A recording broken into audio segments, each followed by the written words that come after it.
In this video, we're going to be dealing with the controversial issue of men not getting enough sex in a marriage or a long-term relationship. It generally happens in a marriage. I've talked to loads of guys about this on consults. I got a conversation here that I'm going to read to you in a second and provide some feedback to sort of frame the struggle as many men have it. Those of you that are married, that are dealing with this, listen up. Those of you that are contemplating marriage, listen up, because this happens to a lot of guys. Anyway, this dude says he's 30, calls his wife his partner. Stop calling your wife your partner, guys. That's silly. Stop using these generic terms. If she's your girlfriend, call her your girlfriend, not your partner. If she's your wife, call her your wife, okay? Anyway, he's been with her for 10 years, since they were 19 and 20 respectively. They've got a young daughter together, a house, etc. The white picket fence, blah, blah, blah. Anyway, he says, my partner, of course, start by calling her your wife again, is the opposite of me in sex drive. She has none, whereas I do. We have sex typically once every 4 to 6 weeks because that's all she wants to do. But even then, she makes a fuss about doing it. I have to ask if we can have sex, and then it's manufactured in a routine where we finish. She's like, are you done now? Can I get on with my day? Which is weird in itself. Yeah, I made a sexual remark on the weekend, and she responded with, when our daughter is at preschool, we can. Anyway, today is that day, so I made a move on her, and she was like, no, I always feel so forced to have sex, and I have no desire, end quote. At which point I say, okay, well, if you don't want to, we don't have to. Anyway, he says, edit, within the last 6 weeks, I've taken my family on an all-inclusive holiday to Cuba for 2 weeks. It's been my 30th birthday and still no sex. She made a statement about how all I want is sex, which isn't true because if it was what I'd find in a relationship, we'd have sex more than once every 6 weeks. I walked upstairs after this interaction back to my office to do some work, and I've been thinking about what she said about feeling forced to have sex with me, is what she's saying. It's not right, and I don't really know how to combat this and these words. Do I just give up about ever having sex and just accept that it's likely going to have sex 5 to 10 times a year? Is there any way for me to improve this relationship? Well, I have some answers for you. Well, as a level of some comfort and maybe understanding on the subject, one of the most popular terms that guys search for that are married is, how do I get my wife to have sex with me? Or how do I get my wife to bang me? Things like that, some version of it, because it's a struggle that a lot of guys deal with. And look, at the end of the day, some of it's on you and some of it's on her. So let's talk about the stuff that you can control, and of course deal with the stuff that you can't control, in the sense that you ain't gonna control it. So let's go back to you. Usually what I find in situations like this, and this guy didn't talk about it explicitly, but there's always some indication somewhere that you as the guy aren't the same dude that she knew 10 years ago, 7 years ago, whatever it happened to be when you first got together, but something's changed in you. Because a woman that is enthusiastic about you and enthusiastically wants to have sex with you, 7, 10 years ago, for example, there's really no reason why that can't continue into time. It will go down a little bit, but there's no reason why she wouldn't want to enthusiastically bang you on a long-term basis. So one thing that you got to understand is that this is not a problem that you are dealing with. A lot of men deal with the, I'm not getting laid in my marriage. It is a very popular search that guys use online. How do I get my wife to bang me? Why won't my wife have sex with me? A lot of men, will go and resort to porn. Some guys will resort to going outside of the marriage and cheating, to get their exercise there. We'll deal with options in a little bit, but one of the common denominators in many of these equations is, if you've changed over time, you've gotten lazy. There's also the concept of betatization through 1,000 concessions. And that's a big turnoff, to women. I talk about this in my book as well. But essentially, it starts with simple stuff like, hey, Rich, don't brush your teeth over there. You're going to get toothpaste on the toilet. Hey, Rich, pick up your socks and put the dark socks in the dark hamper and the white socks in the white hamper. And most women at this point in the comments will be like, well, that just makes normal sense. Fine.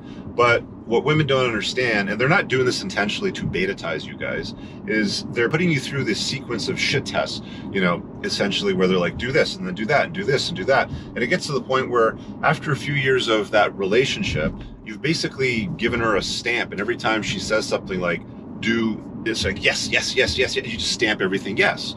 And women don't like yes men. They really don't. They'll tell you that they want you to be more agreeable and do everything they say to do within their parameters and all that bullshit. But at the end of the day, they don't like yes men. So when there's a conflict between what women say and what they respond to, believe their response and their behavior, don't always believe what they're saying. So just some clarity on that. So the betatization process is a reality. Most men go through it. It's unknowing. The vast majority of men in long-term relationships go through betatization because they will be shit tested. They will be asked and told to do certain things, you know, for the sake or the brevity of the relationship or the marriage and how they run their lives, sort of stuff like that. It's not to your advantage, men. Be somewhat disagreeable. You do not need to agree to everything. You don't have to be a yes man. In fact, it's to your advantage not to be. You should be leading the relationship at the end of the day, but that's another conversation completely. So there's the betatization component. Don't go through betatization through 1,000 concessions. Learn to say no. And this is actually a really good test when you're dating her early on. Tell her no. When she asks you to do something, even if it's somewhat reasonable, just say no and see how she responds to it. You know, is she going to be okay with her not always getting her way? Because that's what you have to do to not go through betatization through 1,000 concessions, is be able to say no from time to time and hold some firm ground. So there's that. The other component of it too is a lot of guys, as they get in a LTR and they get comfortable, they sometimes get lazy, you know? And I've always told guys it's incredibly important to chase excellence in your life.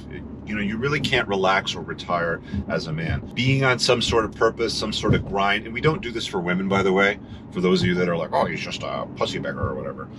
No, you do it for yourself, bozo. You do it for yourself so that you are the best version of yourself, so that you're always on the ground running, you're always leveling up, and you're getting things out of your life that you want. You have to hustle, you know? I know that not everybody's always built for this, fine, but you have to have some degree of hustle in your life. You have to have some pep in your step.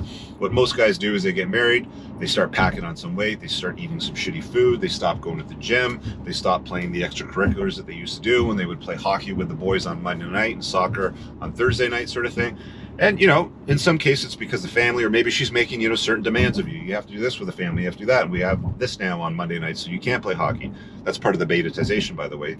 So, you know what to do with that, because we just talked about that earlier. But don't let yourself get lazy and fat. Don't let yourself get poor. Don't be incompetent. One of the big complaints that I heard from quite a few women, you know, in the past as well, is they can't stand it when a guy just does nothing, you know, with their spare time outside of work. Well, all he does, he just sits on the couch and watches sports, and he has Cheeto dust all over his shirt and his clothes, and he's a bum and blah, blah, blah, and all this sort of stuff. Yeah, she's not going to be turned on by that, right? You know, just going to your 9-to-5 job or whatever it happens to be and coming home, and then, you know, like the mortgage is being paid sort of thing. You can't sit around on your ass all day doing nothing with your life and your time. Be on a purpose, be on a grind, make some money, make sure your health is taken care of, maintain the 1.62 goal to ratio. Because at the end of the day, if the marriage or the relationship isn't going to work out and you have to untie the knot or you have to get out of it, you want to hit the ground running. You don't want to be stuck in a situation where, you know, you're getting divorced and you're like 350 pounds and 5'10", and you're not going to be able to do anything with yourself after that because you're out of shape. There's no woman that's going to look at you if you're a, you know, 40-year-old guy that's basically big and fat. They just don't generally want that, and just average, you know, as well. So you're doing all this stuff for you, not for, you know, retaining her or to entertain her or any of those things. This is for you, and it's on your terms and, you know, within your boundaries. So there's that, right? So I guess dealing now with the, well, what do I do if I'm stuck in a marriage where I'm not getting laid and I'm making all these advances and nothing's happening?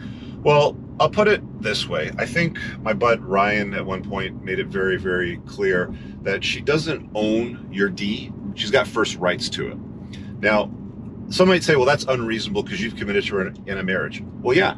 And part of that commitment in a marriage is intimacy. And if she's withholding intimacy from you, well, is that your fault? It might be if you're fat and lazy. It might be if you can't hold down a job. There might be some elements or components of it, you know, that you have to enter in the equation. But also understand, she doesn't own your D, okay? She's got first dibs on it. If she's not exercising those dibs, and you're a top shelf guy, and you're putting the dent in the universe, and you're doing things with your life, okay, well, maybe she's banging somebody else. Maybe she's actually cheating on you, or maybe there's something wrong with her hormonally on a hormonal level, and she needs to see an endocrinologist or some kind of a specialist to deal with that. Sometimes women go through very strong hormonal changes after they have children, you know, for example. You can deal with those things separately. But if all those things have been dealt with, you're not fat, you're not lazy, you're chasing excellence, you're on a purpose, you have a grind, you're doing something interesting in your life, you're a handsome guy, you've got some style, you're captivating, you're funny, all that shit that women want you to tick off all the fucking boxes on. If you're doing all that stuff already and she's not responding and you're not getting what you want, Guys, lots of dudes go out of the marriage, and I wouldn't blame them, at that point. You can also untie the knot. You can get divorced and move on that way. I've seen certain, scenarios. And again, I've coached thousands of guys now. I've seen everything from guys that are just like, well, if you're not going to bang me, then I'm just going to bang somewhere else. And she's like, that's fine. I don't want to mess up this family. I don't want to screw up the kids. I don't want to, live in separate houses. I like your family. I like the dog. I like everything that we have. And she's just like, just don't embarrass me. Just make sure a woman doesn't show up on the front door, knock, knock, knock. Hey, guess what? I'm pregnant with Bill's kid. And, then I got to deal with that embarrassment, all the bullshit that ties around it. Women, generally speaking, when it comes to stuff like this, going outside of the marriage or cheating in the sense, they just don't want to be embarrassed. It's actually pretty common in a lot of places in the world. It's just in North America that it's frowned upon so harshly. But there are, loads and loads of cultures. I mean, if you go all the way around the Mediterranean, having, like the weekend for the wife and the Thursday night or Friday, for the mistress, isn't that uncommon. If you're a successful guy and you've got those options to exercise, the key being is you've got the options to exercise because you're a top shelf guy. So there's that potential as a solution. I don't think negotiating desire with her is a good idea. I've talked about this many times. I think a woman needs to have genuine burning desire for you. If it doesn't exist, you can't manufacture it. You can't force it on her. You can't negotiate it with her. You can't get it by doing chore play. And all chore play means is, well, if I assemble the IKEA furniture and clean up the kids' room and paint, Billy's room and pick up all the dog shit from the backyard, can we have some starfish sex, please? Right? Like this is something that you don't want to deal with. It then becomes a level of sex which is considered to be transactional rather than validational. Validational is genuine burning desire. Validational is she will drive 3 hours to come and see you on a work night and bang the shit out of you just to get that fixing. That's validational. Transactional is I'm going to do all of these things just to get a little bit of starfish sex, right? Or in some cases, guys pay. That's also transactional when you're paying for it, right? With a brothel or prostitute or whatever. All right, guys, I really hope that you enjoyed that clip. If you want to check out the full-length podcast episode, you can find that right over here. Also, make sure you visit my website over here where you'll find my supplements, the opportunity to book me privately one-on-one for coaching, and most importantly, my new School of Unplugging, which you'll find on the courses tab. Newer to the channel, hit subscribe.